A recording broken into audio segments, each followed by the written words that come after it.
Very good morning, students. This is your SST teacher Abhilasha Puri.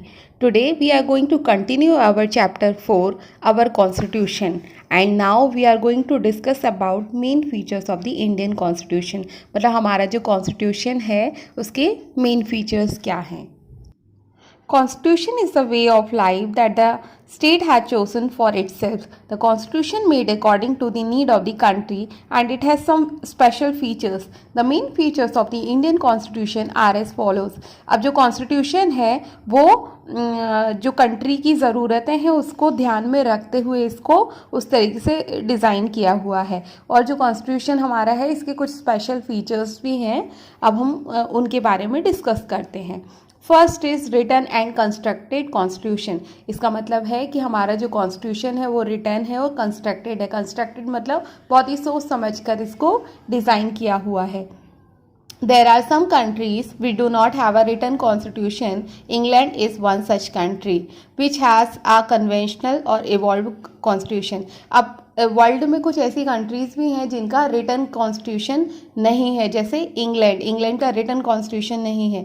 India has a written constitution but हमारी जो country India हमारा written constitution है. It was made by the constituent assembly और ये जो constitution है ये constituent assembly द्वारा बनाया गया है. It is a written and constructed constitution और ये रिटन और कंस्ट्रक्टेड कॉन्स्टिट्यूशन है. Detailed and comprehensive constitution. Our constitution is very comprehensive and vast as compared to the other constitution. हमारा जो constitution है बहुत ही detailed है और बहुत ही बड़ा constitution है if we compare it to the other countries' constitution. People of different caste, religions and speaking different languages resides here. India में अलग अलग कास्ट के, अलग अलग रिलीजन के और डिफरेंट लैंग्वेजेस बोलने वाले लोग एक साथ रहते हैं.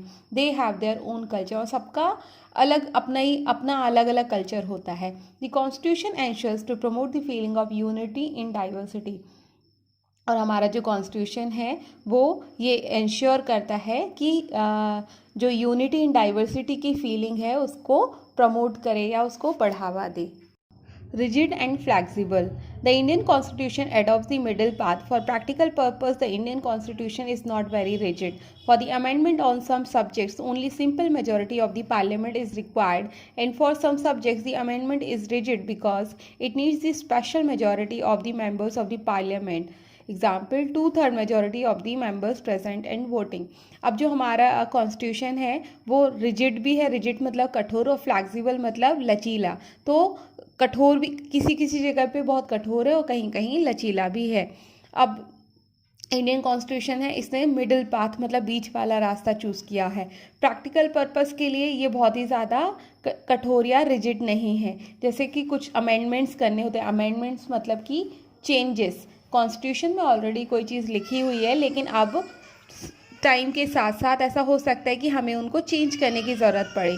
तो उसमें क्या होता है कि सिंपल मेजॉरिटी की ज़रूरत रहती है कुछ केसेस में, और कुछ केसेस में क्या होता है कि स्पेशल मेजॉरिटी की ज़रूरत रहती है. तो तब थोड़ा सा ये मुश्किल हो जाता है. तो ये क्या है कि कहीं कहीं बहुत कठोर है और कहीं कहीं बहुत फ्लैक्सिबल है.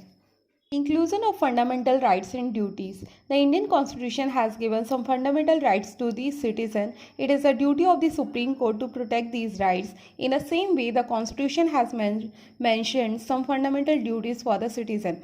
अब देखो हमारे Constitution में fundamental rights और fundamental duties दोनों ही इन्वॉल्व किए गए हैं. अब हमें हमारे कॉन्स्टिट्यूशन ने हमें फंडामेंटल राइट्स दिए हैं और सुप्रीम कोर्ट की ये जिम्मेदारी है कि वो हमारे फंडामेंटल राइट्स को प्रोटेक्ट करे. उसी तरीके से कॉन्स्टिट्यूशन ने हमें सिटीजन्स को कुछ फंडामेंटल ड्यूटीज़ भी दी हैं. The incorporation of directive principles of the state policy. अब जिस तरीके से हमें फंडामेंटल राइट्स और ड्यूटीज़ मिले हुए हैं उसी तरीके से हमारे कॉन्स्टिट्यूशन में कुछ directive principles of state policy भी मेंशन किए गए हैं. For the establishment of the welfare state the constitution has incorporated and directive principles of the state policy. The government at the centre and the state are making constant efforts to achieve social, economic and political justice. अब हमारे country में social, economic और political justice को achieve करने के लिए directive principles of state policies को बनाया गया है।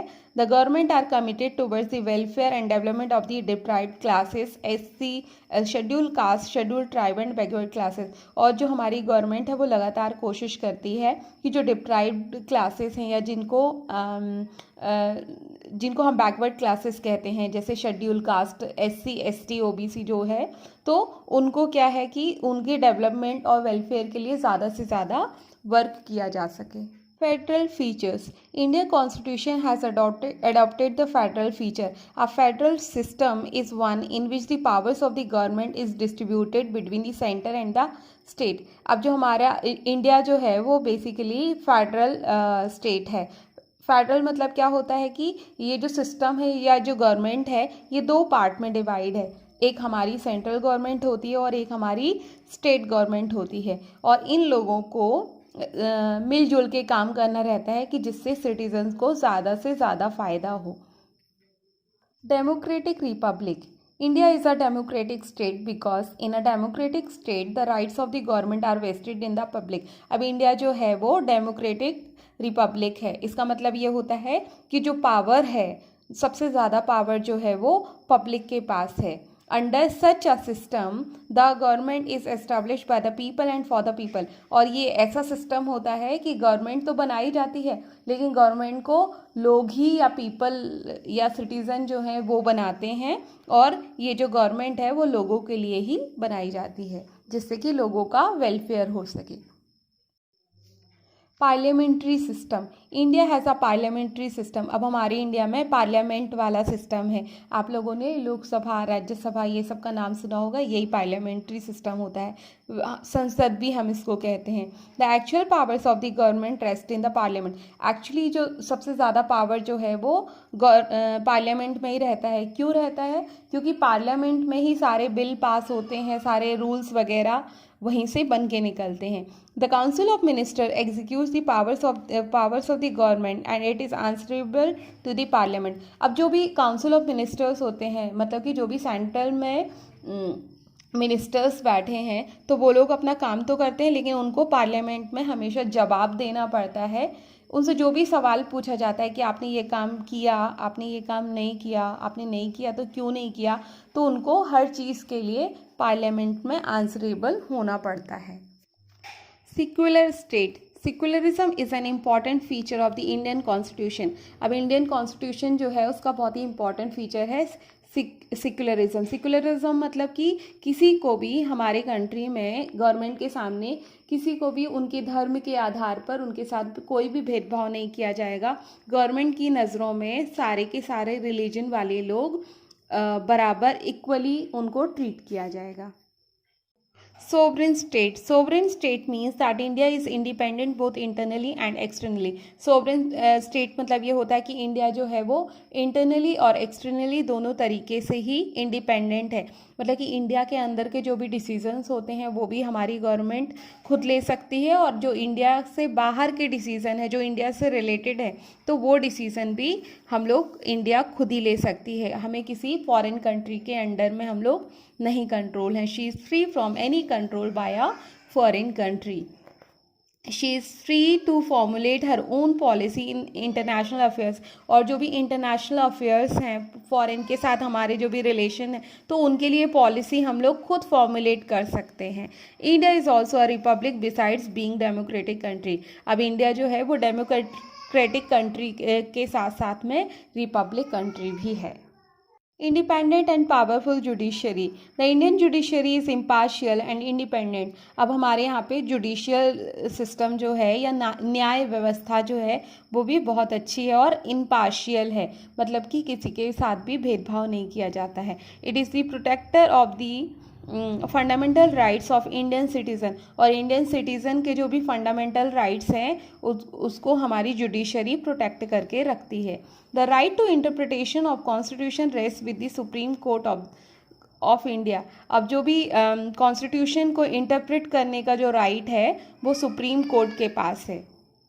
The legislature and executive can not interfere with the working of the judiciary. और जो लेजिस्लेटर और एग्जीक्यूटिव हैं, मतलब कि जो हमारे मिनिस्टर्स वगैरह हैं, ये लोग जुडिशरी का जो भी वर्क है या कोर्ट का जो भी वर्क है, सुप्रीम कोर्ट, हाई कोर्ट का जो भी वर्क है, वहाँ पर ये लोग इंटरफेयर नहीं कर सकते हैं।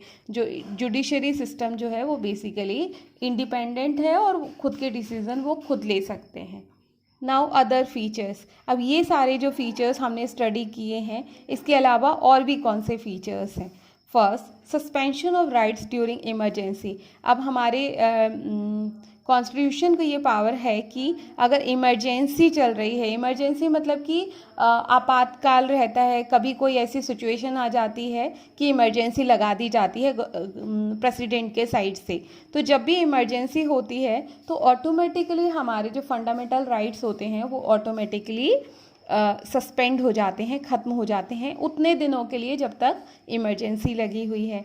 Special provision for backward classes ST SC OBC। अब जो हमारे इंडिया में बैकवर्ड क्लासेस हैं, जिनको पुराने टाइम पे बहुत काफ़ी लंबे समय तक परेशान उनको किया गया था या उनके साथ में डिस्क्रिमिनेशन किया गया था, जैसे ST SC OBC, तो इनके लिए कुछ स्पेशल प्रोविज़न्स बनाए गए हैं, इनको स्पेशल फैसिलिटीज़ दी गई हैं। Third, support to world peace. और उसके बाद में हमारा जो कॉन्स्टिट्यूशन है वो वर्ल्ड पीस को भी सपोर्ट करता है, मतलब कि विश्व शांति को भी वो सपोर्ट करता है।